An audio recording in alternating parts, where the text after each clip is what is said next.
Salut à tous, nouvelle semaine, nouveau Grand Prix et on se rend en Arabie Saoudite cette semaine pour l'avant-dernier rendez-vous. Et oui, déjà, sur le circuit de Jeddah, on va le voir, c'est un circuit assez atypique, un circuit urbain. Alors même si on se rend dans un pays qui nous fait pas forcément fantasmer sur le papier, on va pas se le cacher. On est tellement content d'avoir un Grand Prix cette semaine avec un enjeu énorme entre nos deux protagonistes Verstappen et Hamilton qu'on va quand même pas cracher dessus. Alors c'est parti, on voit tous les éléments de ce Grand Prix dans la preview. Nouvelle étape en cette fin de saison, on se rend à Jeddah pour le Grand Prix d'Arabie Saoudite. Le circuit a fait énormément parler au cours de ces derniers temps. Petit point géographique pour commencer, c'est au bord de la mer Rouge, en face même du Soudan, dans la deuxième plus grande ville du pays que se déroule cette épreuve. Épreuve justement qui a bien failli ne jamais pouvoir se tenir. En tout cas, les travaux étaient colossaux, Les retards pris sur le chantier paraissaient insurmontables. Juste pour vous donner une image, avant le début du mois de septembre, la première couche d'asphalte était même pas posée. En plus de cela, à Jeddah, le Grand Prix devrait se dérouler sous forte chaleur, donc autant vous dire que l'une des inquiétudes est aussi de savoir si l'asphalte ne va pas se désintégrer sous le passage des monoplaces. En tout cas, le pays et les organisateurs ont déployé un maximum de force vive pour pouvoir terminer le circuit à temps. Près de 3000 personnes ont été sollicitées sur place pour terminer le chantier. Évidemment, une autre question se pose sur les conditions de travail, puisqu'on s'en doute, les ouvriers ne sont pas aux 35 heures. Mais en tout cas, l'épreuve devrait pouvoir se tenir.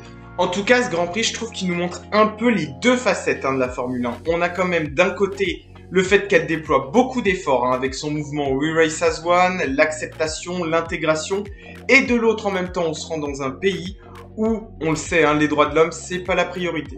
On peut en tout cas espérer que cet événement soit une réussite et qu'il puisse à son échelle ouvrir un petit peu ce pays sur le monde, quitte à le bousculer pour faire aussi évoluer les mentalités.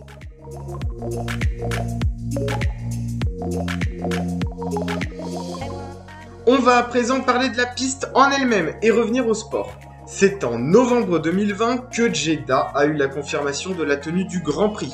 Et c'est dans la région de la Corniche, à 12 km du centre-ville, qu'a été dessiné ce circuit urbain. La volonté avant tout était de réaliser le circuit en ville le plus rapide de la F1. Le Jeddah Street Circuit mesure 6 km 175, il est donc très long, au-dessus de la moyenne des circuits habituels, et sera même le deuxième plus étendu après celui de Spa-Francorchamps. Au total, la piste compte 27 virages, ce qui est beaucoup, aussi, mais autant vous dire que beaucoup d'entre eux se passeront à très haute vitesse. D'ailleurs, d'après les estimations, la vitesse moyenne sur un tour pourrait avoisiner les 250 km/h. 3 zones de DRS potentielles sont à prévoir sur cette piste pour favoriser les dépassements. Petite singularité, le bout du circuit, lui, devrait être sous forme de banking. La course se voudra en tout cas spectaculaire, avec évidemment les très hautes vitesses, mais aussi le fait que le Grand Prix devrait se dérouler à la tombée de la nuit et donc proposer de très belles images. À 2 Grands Prix de la fin de cette saison, la situation est donc la suivante.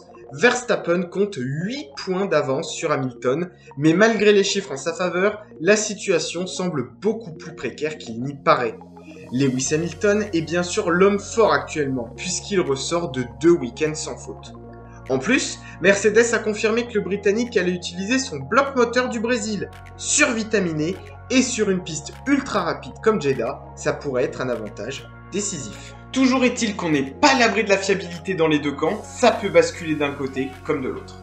Les deux pilotes se veulent sereins, mais la tension se sent, en tout cas dans le paddock, où Toto Wolff et Christian Horner continuent leur bataille en coulisses, à coups de règlements techniques et d'intimidation. Hamilton et Verstappen peuvent compter sur leurs fidèles lieutenants, mais on l'a vu au cours des derniers Grands Prix, ils ne sont pas toujours présents aux avant-postes pour les seconder.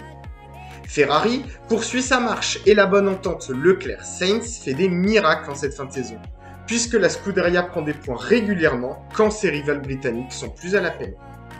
Alpine sort d'un super week-end et abordera à coup sûr ce Grand Prix regonflé à bloc avec 25 points d'avance sur AlphaTauri, qui aura pour sa part fort à faire pour se relancer.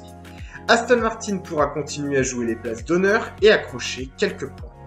Pour Alfa Romeo, l'espoir de rejoindre Williams en 8e place du championnat se réduit, et l'ambiance pesante dans l'équipe en cette fin d'année ne doit sans doute pas aider. As continuera comme d'habitude à faire de la figuration et doit attendre avec impatience 2022. Rendez-vous donc ce week-end sur ce nouveau Grand Prix, plein de surprises. Et bien voilà, c'est la fin de cette présentation. Un grand merci à toi de l'avoir suivi. Nous, évidemment, on se retrouve très vite. Ce sera pour le débrief de ce Grand Prix d'Arabie Saoudite. D'ici là, évidemment, je compte sur toi. Pouce bleu et abonnement, c'est important. Et puis nous, on se dit à très vite sur ma chaîne. À bientôt.